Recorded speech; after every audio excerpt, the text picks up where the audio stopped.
come to my mind. We had a great run of it. He's a great coach, and I'm proud to have him as a friend and proud to have had the times that we had. We just had a great experience. Can you answer Switch's question now? What? Do you think you could answer Barry's question now? I've never been able to know why. I fucked it up. That, not just that, but anything else. No, I can't answer those questions.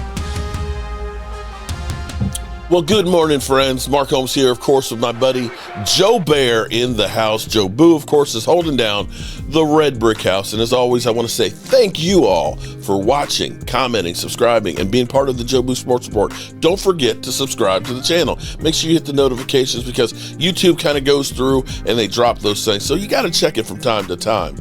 So let's get open for business here and let's wake up the football gods. And don't forget about BetUS.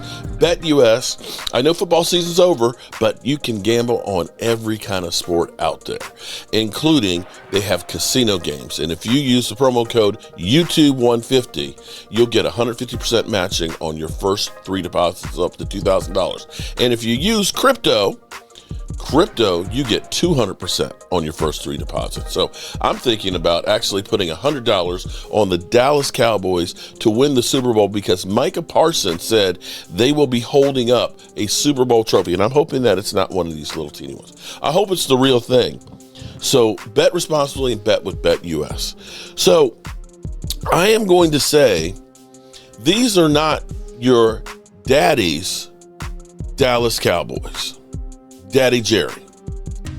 I'm going to say that this is a totally different Dallas Cowboys, and they are doing a lot of things that they don't normally do. They don't normally do the things that they're doing. There's now a sense of urgency. Now, I've been doing YouTube. My first 1,000 subscribers was 2016, and some 90 plus million views later. I can't believe it. 90 million views between my 2 channels. Wow. Thank you all. Thank every one of you who has watched the video. It still blows my mind. It humbles me and makes me want to work harder. In the 9 years that I have been doing this, I've never seen the Cowboys doing what they're doing right now. And I hope that this is the new and improved Cowboys with a sense of urgency. Now, in these 9 years, I've always been, before I did YouTube, I've always been a problem solver. God rest his soul, my mentor, Alex, used to always call me FF. Excuse my language, but that was for fuck up fixer. Because he would say, if something's fucked up, Mark can figure a way to fix it. And I always got the difficult jobs. It's just kind of, my brain is kind of analytical where, you know, I see in my mind what I want to accomplish and I build it from there. So I take that same approach with things that happen with the Cowboys. And I like to try and put together the pieces and take some of the stuff that's happened in the past and take the data that's going on right now, put it together and try and spit it out and come out with a conclusion. Okay? Sometimes it's right, sometimes it's wrong. But that's what I do. The thing is, nowadays, I grew up on what was pure sports, and that was the George Michael sports machine. Those of you that are old like me will remember that because it was literally a sports commentator who came up with something different, and that was on Sunday nights, 11:30 to 12 o'clock, showing you highlights, not just of football, but all kinds of sports. Excuse me, all kinds of sports. And it was about as pure as it could be. The stuff that we get now it's all about competition to get you to watch. It's always, you know, the truth, the real news is not really that exciting. You know, it's just not. Cowboys trying to re-sign some of their players. Okay, fine, big deal. The Cowboys might be interested in trading for DK Metcalf. Your ears perk up. You're going to listen. So it's not about actually giving you real news and things like that. It's about getting you to watch whatever way they do. whatever way they can. George Michaels wasn't that, and I miss those days. When you get old, though, you miss everything that happened a long time ago because you miss being young. But be that as it may, I like to take what's going on and put it together and say, maybe this is what's going on. When I did my fireside chat last night, Clarence had sent me a picture, another picture of Jerry and Stephen Jones at the Combine. Jerry's canceled doing the bus interviews. He says he'll talk on Wednesday at Zach Martin's retirement press conference. Jerry does not look well. I hope he's okay, but Jerry does not look well. And I've thought throughout the season that Jerry Jones, who was always out front and, blasting after the games about what's going on and what the team was going to do and fighting and everything else, the press conference that he had with Pat McAfee, Pat McAfee talking about where Jerry Jones, nobody's done it better. I felt like that was the swan song for Jerry Jones to do this the way he wanted to out of respect. We always say when a player has been there forever that they deserve to go out the way they want to leave the sport. Jerry Rice, you're the all-time leading, wide receiver. You deserve to go out on your terms. You've given so much that even if it's going to be screwed up, you deserve the right to do it the way you want to do. That's my conclusion. Because everything has changed.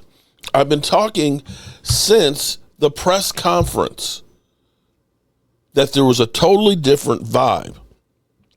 Jerry Jones on every single press conference until the Brian Schottenheimer one has always been the first person to talk. Brian Schottenheimer was the first one.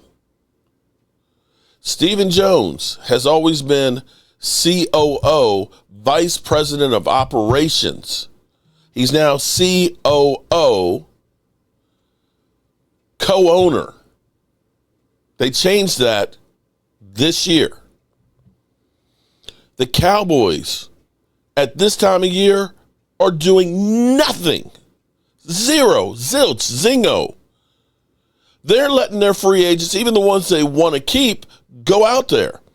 We didn't sign a player until our long snapper, and we were the last team to sign a free agent.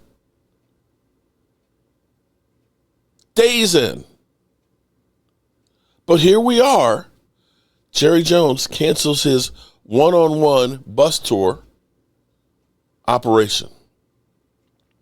Jerry Jones has not spoke at the Combine at all. Stephen Jones spoke for about 22 minutes there and didn't give you bullshit like we usually did. He said, we're working on OSAs, this week. He had hoped to get it done, and, well, it's not done, but we have avenues for that. This is not typical. I remember one year the Cowboys literally being on vacation in North Carolina the first week of free agency. This is not the same run organization, or it's not being run the same way. I don't know if Mike McCarthy basically saying, thanks, I'm good, El Paso, was a wake-up call for him. I don't know if Jerry Jones is ill and really stepping away from all of the day-to-day stuff, and really that Stephen Jones is now the owner and Stephen Jones is not Jerry, and he's delegating to people, because that's what it sounds like. Brian Schottenheimer, the head coach, put together his staff. That's not the way Cowboys have been doing it. When Mike McCarthy was hired, hey, here's your offensive coordinator, Kellen Moore. Mike McCarthy didn't pick Kellen Moore. Kellen Moore was picked by the Joneses. The coaching staff last year was not part of the Combine.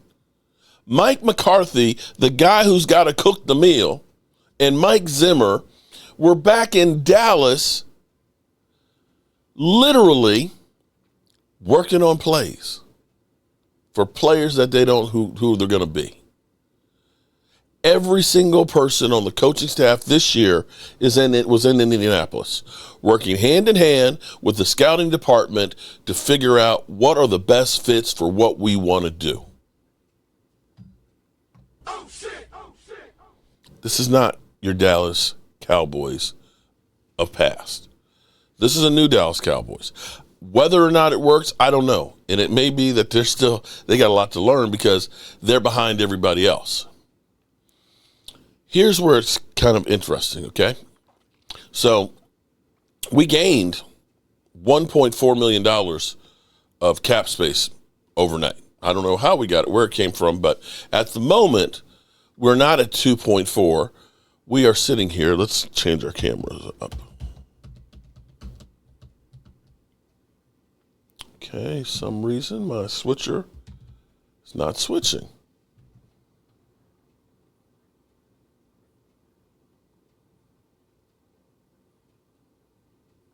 Okay. Sorry, my switcher is not switching.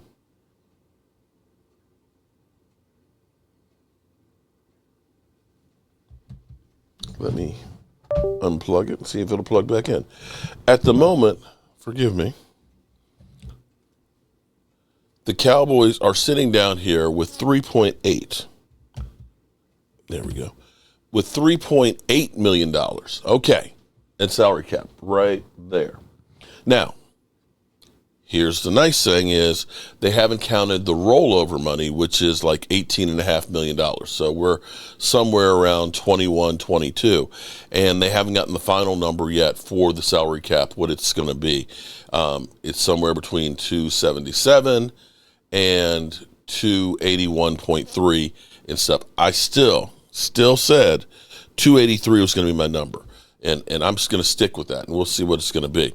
So the Cowboys will have somewhere around $25 million of cap space, which doesn't sound good, but when you look down, New Orleans every year is always in the red. They were $75 million in the red before they restructured and got back down under it. The Browns, $22 million. Chiefs, $17 million in the red. Bills, $10 million. Seahawks, 6.8. Falcons, 5.2. And then the Dolphins are just north of it. So we don't necessarily have a lot of money right there. And for Momo, who said, "Oh, we got $100 million." Well, no, you got $64 million at the moment because we already have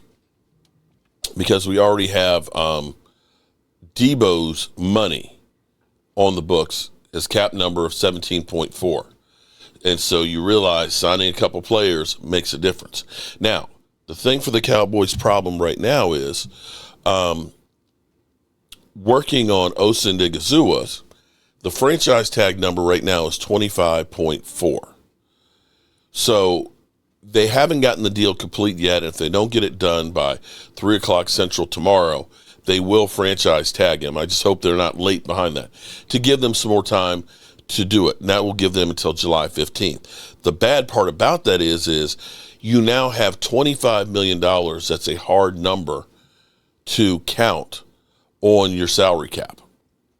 And so until you get his thing done, you got to create $25 million of space for that, or basically eat up what you have. One way you can do this, and this may be why they have now turned their attentions to Micah Parsons' deal, is Micah Parsons, his hit is $24 million as a fifth-year option. Now, you know how the Cowboys did. The Cowboys, having Dak Prescott on a franchise tag, they waited until July 15th to try and get the deal done on his first one and weren't able to get it done by 4 o'clock, in which case they ended up losing it. That was all the way in July. We know CeeDee Lamb, we went through all training camp before we finally got his deal done because he was on his fifth-year option. We know Zeke Elliott had to hold out to get his deal through basically the end of training camp before we got him in. D-Law had to not get his shoulder operated on, and threatened to say, until I get my contract, I'm not going to do that, which screwed up his season. So we know when it comes to big contracts, we always wait. But here it is, the Dallas Cowboys recognizing we need some more money easily with that $24 million hit for Micah Parsons. If they get his deal done, may only be about $8-10 million, depending on how they structure it the first year, which means you get about $14 million. Oh shit! Oh shit! Yeah, $14 million is a good chunk of change to go ahead and work. So the problem for the Cowboys is they want to get Jordan Lewis done. They want to go ahead and get Rico done. They want to get these things done, and they want to, of course, get Osas done. But they're going to need some more money because by next Wednesday, they have to be under the salary cap. So all these teams that you see down here, the New Orleans Saints and the Bills and everybody who is over the cap, they've got to get to zero. Now, here's the thing. Here's where it's kind of crazy because you're sitting there like, oh, my God, we only got $3.8 million. Well, we never had last year. We never had more than about $9 million until we re-signed CeeDee Lamb. We had to restructure contracts and let some guys go to get that $7-8 million that we had throughout most of free agency. We typically are about like where the Chiefs or New Orleans or the Browns are. I'm sorry, where the Browns are. We're usually about $25 million in the red. In which case we would restructure Dak's contract, we'd restructure Zeke, we'd restructure Zach Martin and all that to get us down below and give us a little bit of money to go. So look for the Cowboys to start, and a lot of teams, to start restructuring contracts, flipping the switches, so that way they can get some more cash. It's just a part of the business. The Saints got to do a whole lot more than everybody else, but that's what they do every year. Every year they start out way in the red. Quite frankly, for the Saints, they were $75 million in the red this time last year, and I believe we were 28. So the salary cap, as much as Stephen Jones wants you to believe that that's the be-all, end-all, and that you can't go through and do things, well, that's not true. The Eagles at the moment have $22 million. And you can believe that the Eagles will be flipping some triggers and things to get some more money and things, although they will not be able to keep everybody. But they know how to work that thing better than anybody else. So Micah Parsons, I think, will be on an accelerated to get it done. You just do. Micah Parsons, love him or hate him, 50-plus sacks to start his season, to his career. It's him and it's Reggie White. Nobody else has done that. He's become the vocal leader of the Dallas Cowboys, and I do not want to go through another offseason, all the speculations. I'm tired of Eagles fans talking about future Eagle Micah Parsons, and the Cowboys are going to trade Micah Parsons to the I'm tired of those. I don't want to hear it. I want to see Micah Parsons with a contract before it's time for OTAs. I want to see him in here with his new coaching staff developing better ways for him to be an ultimate weapon. And I want the cash so we can get some more players here to try and win. Because it feels like the Dallas Cowboys are now trying to win. We got rumors of Cooper Kupp, if the price comes down low enough, coming in here being our number 2 receiver. I mean, that's definitely an improvement. If you bring in Cooper Kupp and we got Jalen Tolbert as our number 3, I'm okay with that. And it may be that Cooper Kupp doesn't have as much as he used to, but I can guarantee you that's better than what we have on the roster right now behind CD. That's a market improvement. And all of these things, if you look at what we're doing, now we've heard a rumor that Diggs might be tradable or released by the 17th. Clarence Hill Jr. says, stop it. It's not true. Stop starting rumors. I don't know if it is or isn't. But if you are a good team, you're looking at everything. You're looking at where we can save some money and where we can improve. Because the bottom line is, you don't care what 53 guys on the roster, except for which ones make me the best team. If that means I got to let go of somebody that's a higher name for a lesser one, cost-wise, hey, that's how it works in the NFL. It's about winning. Too many times we are with nostalgia and saying, let's bring back a Zeke when nobody else wants him. Doesn't work. When you look at all of these things that we're doing right now, we're trying to win now. Now, there was, where'd I go with it? I don't know where my video is. Here we go. Okay. A question that was posed about a month ago was, are the Cowboys closer to the playoffs or a rebuild?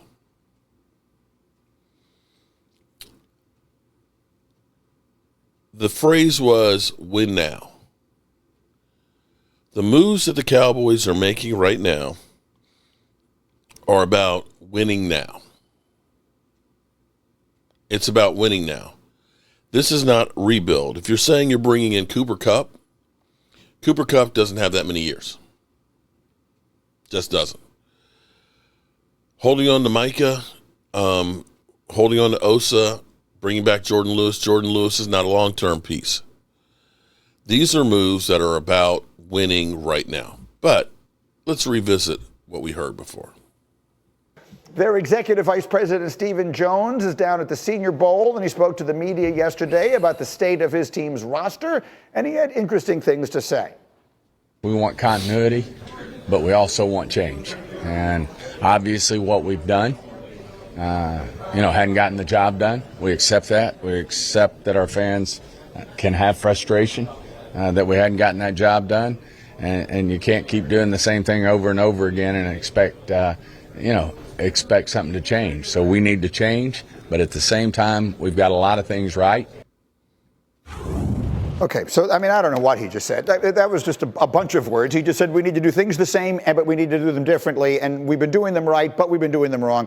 So I'm not 100% sure what we just all listened to.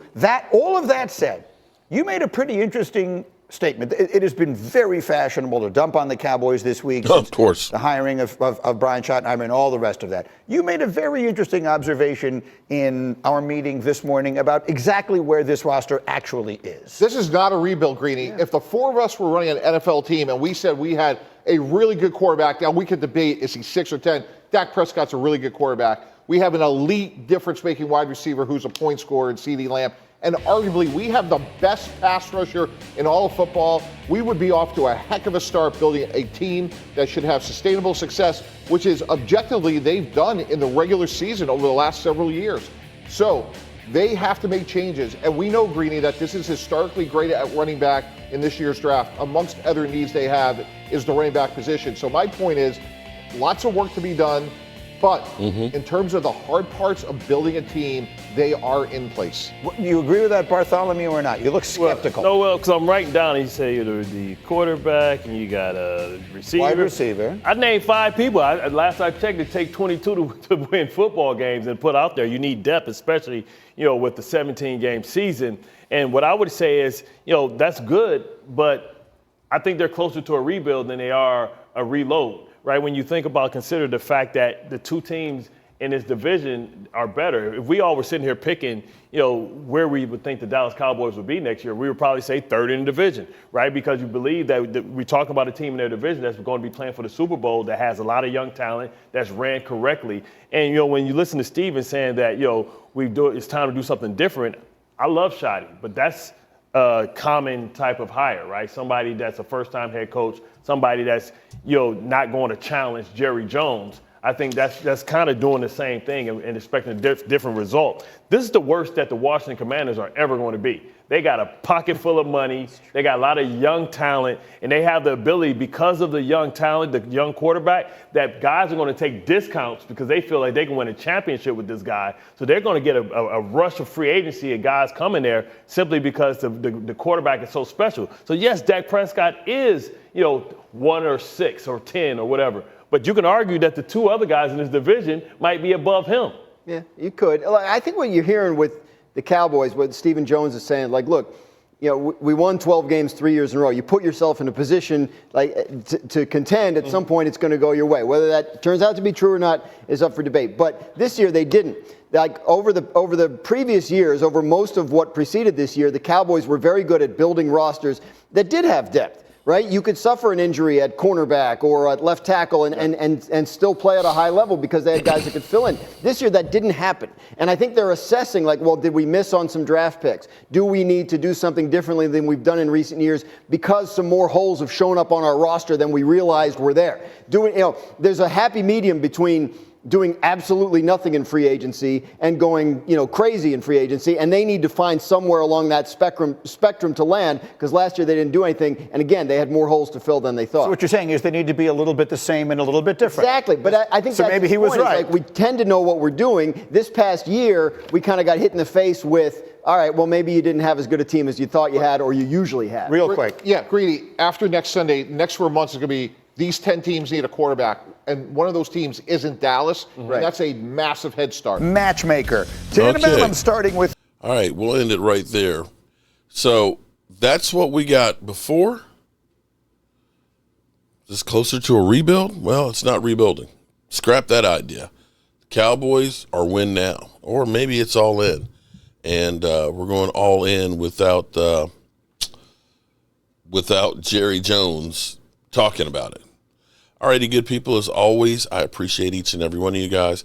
Don't forget, tonight, 9 o'clock Eastern, we'll be doing our live stream that we've been doing for 9 years. I can't believe we've been doing this stuff that long. I appreciate each and every one of you guys, and we will see you soon.